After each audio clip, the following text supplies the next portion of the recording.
Hello everyone, this is Krotic giving you Game 2 in a best of 3 series between EG Axslav and TT1 here on Xel'Naga Caverns. Axslav spawning as the red Protoss, TT1 this time deciding to go with the green Protoss. I am casting this on the first Saturday that BlizzCon tickets were released, and I am happy to announce that I will be going to BlizzCon. So yeah, I got lucky enough, kept on hitting refresh, and was able to purchase my tickets. I think I delayed about 1 second, and I was like 4,000th in the queue. So yeah, took quite a while to get into it, or 3,300, but I was still able to make it through, get my tickets, and I will definitely be going.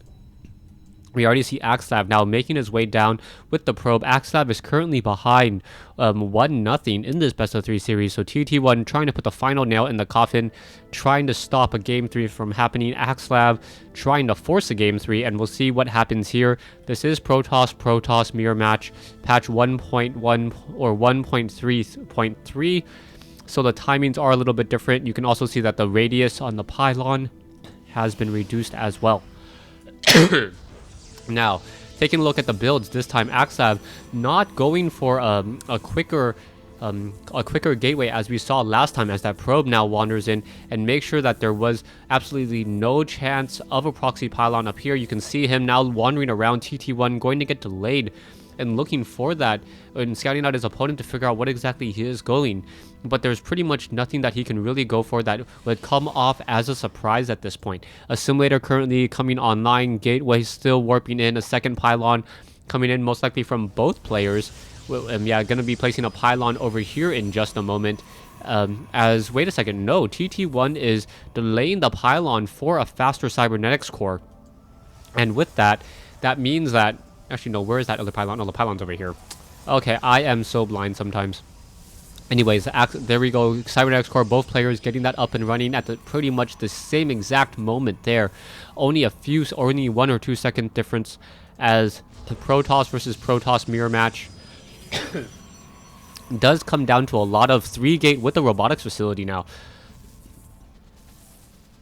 We'll see what exactly comes up of this matchup, as currently the TT1's probe trying to get in a couple quick zaps and now running away as we get a second gateway coming in from Axslav. Axslav opting to get that second gateway a little bit or earlier than last time, as opposed to getting it a little bit later. His army was just simply overwhelmed during the early portions of the game as the probe now just wanders around. Now, not much really happening in the course of the game right now. Axslav warping in a pylon down here. Probe trying to get some damage on this one particular pylon. A Stalker will be out in just a moment. Both players opting to not get a Zealot first, just getting that early Stalker. And both players are going to now retreat with their early probes. The Stalker coming in online now there, as the Cybernetics core has a lot of research to go and still not using Chrono Boost. So TT1 not using the Chrono Boost there. Same thing with Axslav. So both players opting to not Chrono Boost in this matchup. We are going to be getting the Stalker now coming in from the north. The Stalker is going to decide to retreat, perhaps exchange Xel'Naga Watchtowers, as the Stalkers are now battling it out. There you go. Oh, two shots, but no serious damage at all, as the shields will quickly regenerate on that Stalker. Sentry also out as well. The Sentry, one of the faster units to be trained from a gateway since patch 1.3.3, as Axslav also goes for a very fast Nexus. So Axslav slowing down his army production just a little bit in order to get a Nexus up and running, and now perhaps trying to put some pressure with these two Stalkers. He has to be really careful, as one of those Stalkers is dangerously or already a little bit lower on hit points than he would like, as the Stalkers are now going to try to move up that ramp. And there's the force field, nicely done by TT1, as the Stalker just is coming in here, not quite sure what that was about. Axslav just simply wandering around now, and now looking to get some information, as a second Stalker now comes in, and that Stalker is going to get taken down. And Axslav with the quick 2-unit losses there, 175 resources each on those Stalkers for a total of 350. As now we are going into 4-gate. So 4-gate now, or getting operational. 2 of those warp gates will come online in just a moment. but TT1 still doesn't know that a nexus has already been established up here by the time he gets that observer over there. Oh no, going for Immortals. So by the time he even gets an observer, that's going to be severely delayed. And the economic difference of Axslav may actually pull him through just a little bit. 31 harvesters compared to 28. The only benefit of Axslav is that he is mining from 16 mineral patches instead of 8. No diminishing returns on any of his probes, as both places are now chrono boosting out probes as quickly as possible. Both nexuses rallying down over here as the gateways are now up and operational. Another gateway being warped in. So this is going to be 5 gateway versus a 3 gateway with a robotics facility. Immortals being added, and eventually Colossus. So those Colossi look to deal a lot of damage. A Stalker coming down here knows that there is not a Nexus. Now going back up. And Axslav has to be pretty confident about his current position. Income-wise, you can now see 1,200 versus 800 there. Army-wise, we see a slight advantage for TT1.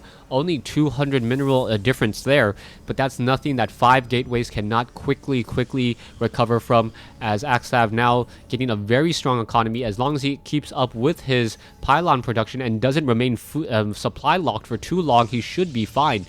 Now you can see that the 1 pylon is there. Currently could be warping in 2 additional units, but unable to do so. Needs to warp in even more pylons.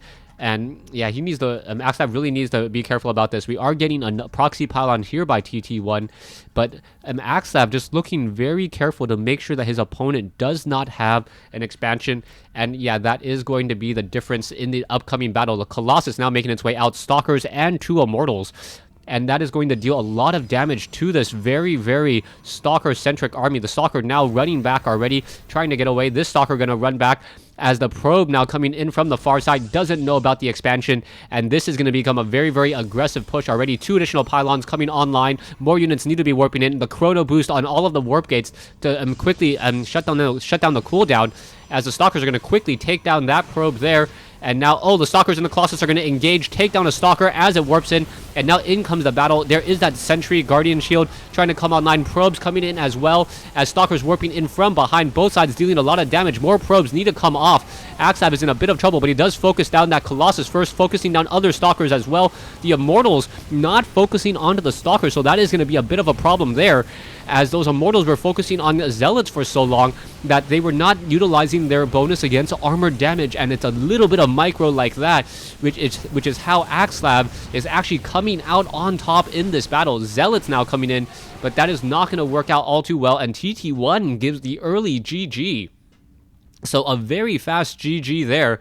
Taking a look at the army, you can see that Axslav already has the advantage. He also has an harvester advantage as well. He did lose a couple of those probes, but he knows that TT1 knows that he cannot recover, economically speaking, so much energy on the nexuses for chrono boost. And that was really what saved him. Axslav saving that energy on his nexuses, chrono boosting out the warp gate to speed up the cooldown on those warp gates, and then warp them in even more quickly. Thanks for watching. Thanks for listening. Hope you guys enjoyed Game 2 in this Best of 3 series. The series is now tied at 1 game apiece. Click in the description. There will be a link to Game 3 for Game 3 in this Best of 3 matchup.